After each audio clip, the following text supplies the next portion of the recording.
Welcome to the show. You know where you are, the 989 with me, Tigo. And today we've got one of our VIP experts in the house. She's going to come up here and talk to us about a little bit about resolutions because we're getting towards the end of the month. And I don't know about y'all, but my resolutions went out the door about the 3rd, maybe the 4th of January.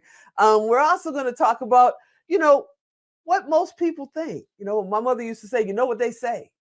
You know what they say? And I'd say to her, well, Mama, who's they? And she could never tell me. So we're going to figure out just what most people think. So sit right there. We'll be right back.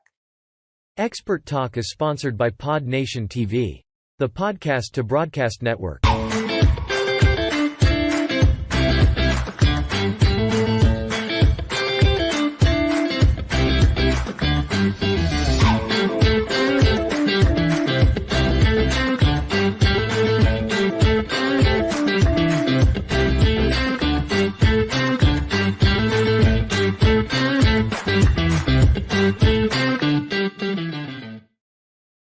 All right, welcome back.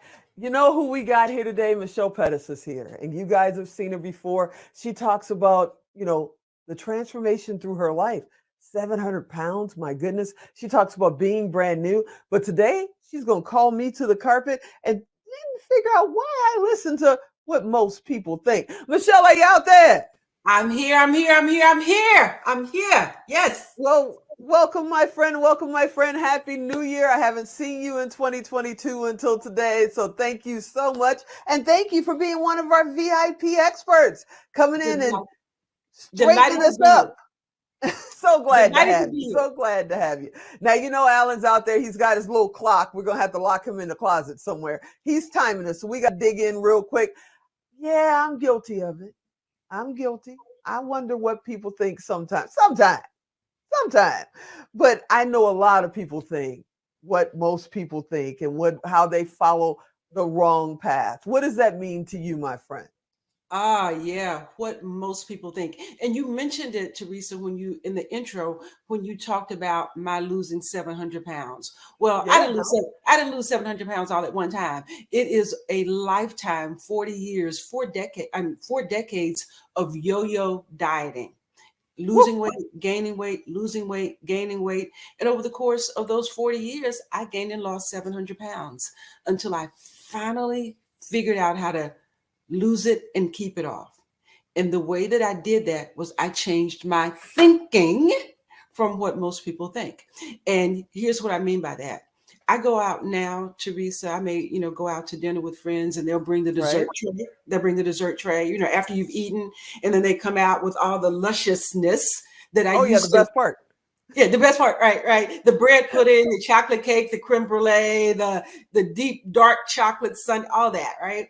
The stuff that I used to really indulge in, right? And so when that dessert tray comes, I don't even pay attention to it. And I might get some coffee or something like that.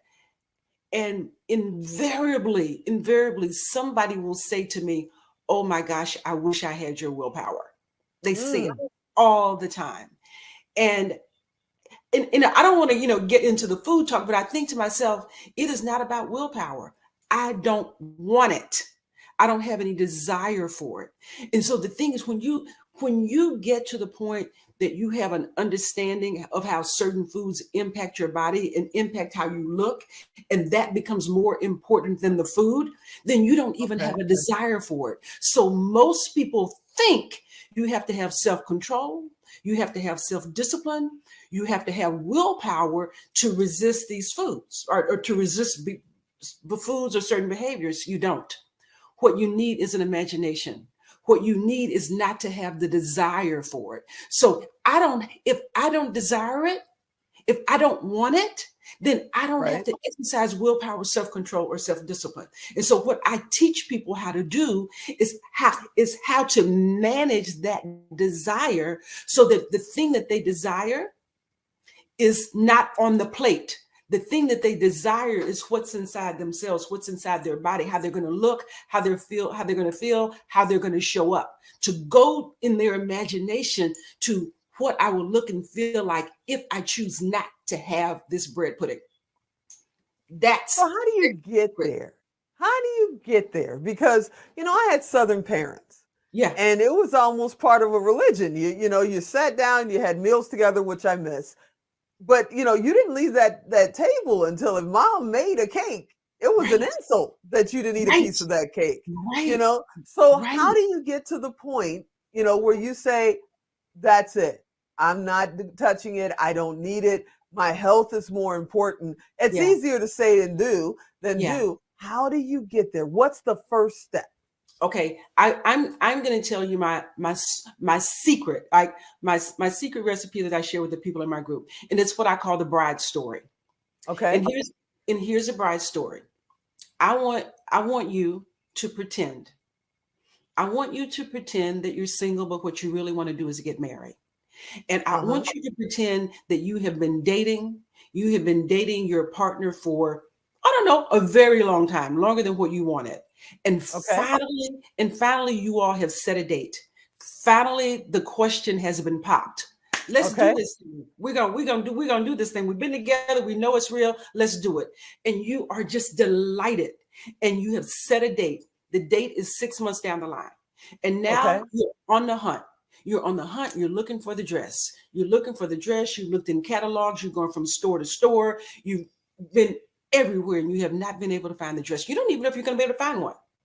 Right. And then you happen upon this little boutique and you see the dress. You see the dress in the window, in the storefront. And it is Okay. perfect. It is exactly what you've been looking for. And guess what? It's on sale. It's on sale. You go in there. And I love a good sale. It's a good sale. And you go in and guess what? It's a little too small or you're just a little too big. Uh-oh. But you know that this is the dress. You can imagine yourself in the dress. You know what you're going to look like walking down the aisle. You know what you're going to look like walking in the courtroom, down the field, walking down the stairway, whatever. You know that you're going to look fabulous in that dress. You know people are going to go, oh my God, look at her. She looks so fabulous. She looks so wonderful. It's going to make your day perfect. But you can't fit in it. But you want it. And you know that is the only dress, and it's the right price, that is going to make your day everything that you want it to be, other than the fact that your partner is going to be, oh my gosh, she's so beautiful, walking down the aisle. And everybody in the crowd is going to lose their mind because you look so fabulous. So you get the dress. You get the dress. And that becomes way more important than the cake. Exactly. That guides everything that you put in your mouth or you do not put in your mouth. And here's the super, super secret. Is that every time you choose something that is going to serve your body, you're happy about it. You don't feel deprived because you're focused on the dress. You're focused on the result that you want. So the food is not even important. You consciously choose the things that are going to get you in the dress because you know that dress is going to make you happy. You stay focused on that. Your choice is never about, am I going to have this bread pudding? Am I going to have this drink? Am I going to have this pasta? Am I going to have this bread? It is, if this is not going to get me in this dress, I am not eating it. And I'm happy not to eat it because I know on that day I'm going to be everything. And so that's the work. The work is, and what I teach people how to do. I'm not a health coach. I'm not a weight coach. I'm not a fitness coach. What I am is I'm an imagination coach. I love it.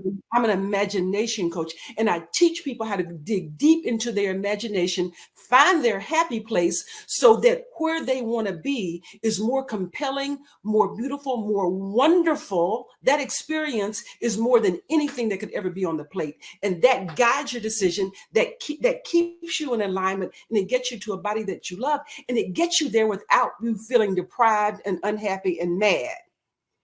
Because I love it. You're daydreaming, you're happy about it. You're happy. That brings back memories because we used to, go on long vacations when I was a kid. And my mother would have the suitcases in the living room with all the new clothes. And she always bought her clothes a size too small. Sometimes 2 sizes too small. And that was her focus for 6-8 months. Oh, I'm wearing this on my vacation. I don't care what you got to say. This is what I'm going to do. So it seems so simple and easy and logical, but then you hear all this stuff everywhere else and you think it can't be that easy. But in reality, it truly is. We've all done it. When I wanted to join the Navy, I had to lose a couple of pounds. I did it. We've all done it. That's amazing. So you really can get past what most people think.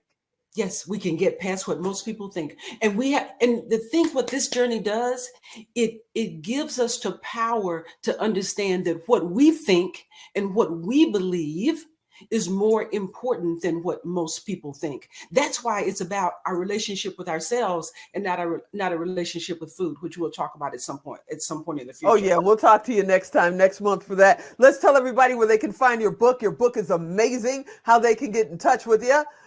Yes. So my book, you can get my book, Leaving Large, The Stories of a Food Addict, at leavinglarge.com. You can download a free chapter. If you want to download a free chapter, you can go to the website, leavinglarge.com. I'll send you an autographed copy. You can do that. You can find out if you want some coaching, if you want me to work with you to get to your bride story, to your happy place. I would love to do that. I have ongoing classes, ongoing coaching, and people are just making the transformation, changing what they fundamentally believe about food and getting to the bodies that they love on a daily basis. That's amazing. All right. If you guys are out there driving and you're going, what did she say? What did she say? Go to tigodirect.com. You'll find Michelle there. Just look her up and hit her up and say, hey, Michelle, I want your book. Thank you so much, Michelle, for being on the show. You are fantastic. Thanks, Alan. I can't wait to see what we talk about next month. I hope you guys enjoyed this episode. I want you to come back next time, which is probably tomorrow. And as always, I'm Tigo. I'll talk to you next time. Don't miss Michelle next month.